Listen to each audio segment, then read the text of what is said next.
Hello ವೀಕ್ಷಕರೇ, ಎಲ್ಲರಿಗೂ ನಮಸ್ಕಾರ. ಭಾರತಿ ಕಿಚನ್ಗೆ ಸ್ವಾಗತ. ನಾನಿವತ್ತು ಮಸಾಲಾ ಅಕ್ಕಿ ರೊಟ್ಟಿ ಮಾಡ್ತಾ ಇದ್ದೀನಿ. ಮಸಾಲಾ ರೊಟ್ಟಿ ಮತ್ತೆ ಚಟ್ನಿ.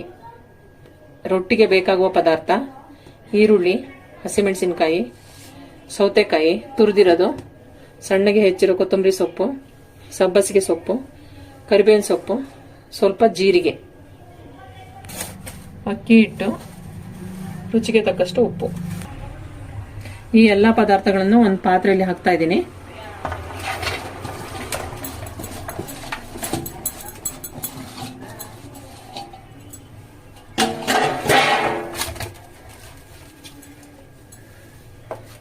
ರುಚಿಗೆ ತಕ್ಕಷ್ಟು ಉಪ್ಪು. ಎಲ್ಲ ಒಂದ್ಸಲ ಮಿಕ್ಸ್ ಮಾಡ್ಕೋಬೇಕು.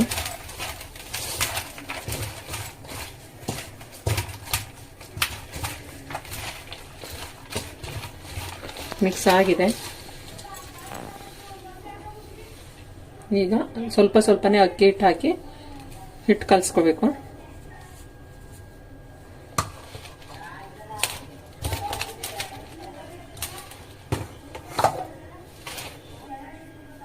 ಕಲಸ್ಕೊಳ್ಳೋದಕ್ಕೆ ಸ್ವಲ್ಪ ನೀರು ಹಾಕೋತಾ ಇದ್ದೀನಿ.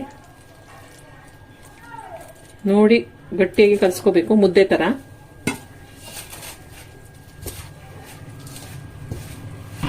ಈ ತರ ಕಲ್ಸ್ಕೋಬೇಕು. ರೊಟ್ಟಿ ಹಿಟ್ಟು ಈಗ ರೆಡಿ ಆಗಿದೆ. ರೊಟ್ಟಿ ಜೊತೆ ಚಟ್ನಿಗೆ ಬೇಕಾಗುವ ಪದಾರ್ಥಗಳು: ತೆಂಗಿನ ತುರಿ, ಸ್ವಲ್ಪ ಕರಿಬೇವಿನ ಸೊಪ್ಪು, ಹುರಿಗಡಲೆ, ಹಸಿಮೆಣಸಿನಕಾಯಿ, ರುಚಿಗೆ ತಕ್ಕಷ್ಟು ಉಪ್ಪು, ಸ್ವಲ್ಪ ಶುಂಠಿ, ಹುಣಸೆ ಹಣ್ಣು. ಈ ಪದಾರ್ಥಗಳನ್ನೆಲ್ಲ ಮಿಕ್ಸಿ ಜಾರಿಗೆ ಹಾಕ್ತಾ ಇದ್ದೀನಿ. ನುಣ್ಣಗೆ ರುಬ್ಕೋಬೇಕು.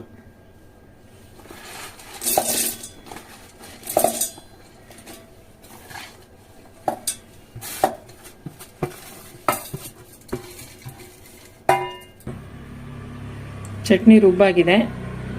ಒಂದು ಪಾತ್ರೆಗೆ ಹಾಕ್ತಾ ಇದ್ದೀನಿ. ಇದಕ್ಕೊಂದು ಒಗ್ಗರಣೆ ಮಾಡಬೇಕು. ಚಟ್ನಿ ಒಗ್ಗರಣೆಗೆ 1.5 ಚಮಚ ಎಣ್ಣೆ ಕಾದ್ಮೇಲೆ ಅರ್ಧ ಚಮಚ ಸಾಸಿವೆ, ಚಿಟಿಕೆ ಇಂಗು, ಸ್ವಲ್ಪ ಕರಿಬೇವಿನ ಸೊಪ್ಪು.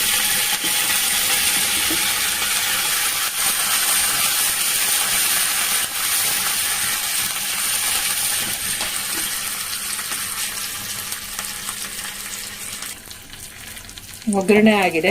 ಚಟ್ನಿ ಒಗ್ಗರಣೆ ಹಾಕ್ತಾ ಇದ್ದೀನಿ.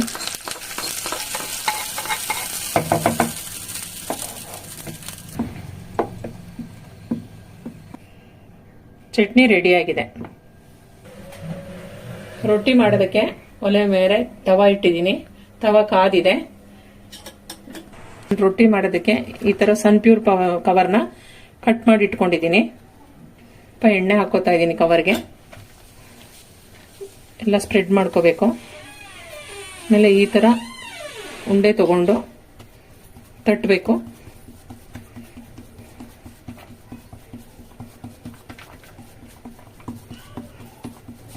ಎಷ್ಟು ತೆಳ್ಳಗಾಗತ್ತೋ ಅಷ್ಟು ತೆಳ್ಳಗೆ ತಟ್ಟಿ.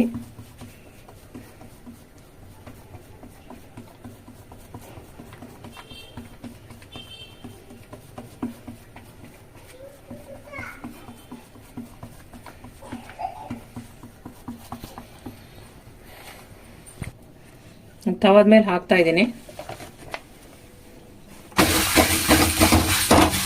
ಹಾಕುವಾಗ ಬೆಂಕಿ ಸ್ವಲ್ಪ ಸಣ್ಣ ಮಾಡ್ತೀನಿ.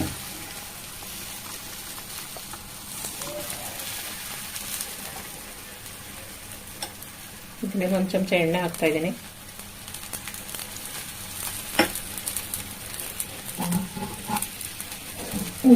ಮುಚ್ಚಿದ್ರೆ ಬೇಗ ಬೇಯುತ್ತೆ.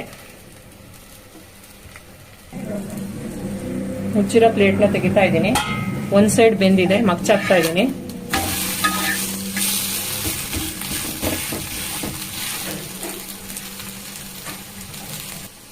ಇದು 2 ಸೈಡು ಬೆಂದಾಗಿದೆ. ಈಗ ಇದನ್ನ ಒಂದು ಪ್ಲೇಟಿಗೆ ಹಾಕ್ತಾ ಇದ್ದೀನಿ. ಮಸಾಲಾ ರೊಟ್ಟಿ ಚಟ್ನಿ ರೆಡಿ ಆಗಿದೆ. ಒಮ್ಮೆ ಈ ತರ ಮಾಡಿ ನೋಡಿ. ಈ ವಿಡಿಯೋ ನಿಮಗೆ ಇಷ್ಟ ಆಗಿದ್ರೆ ಲೈಕ್ ಮಾಡಿ, ಸಬ್ಸ್ಕ್ರೈಬ್ ಮಾಡಿ, ಶೇರ್ ಮಾಡಿ.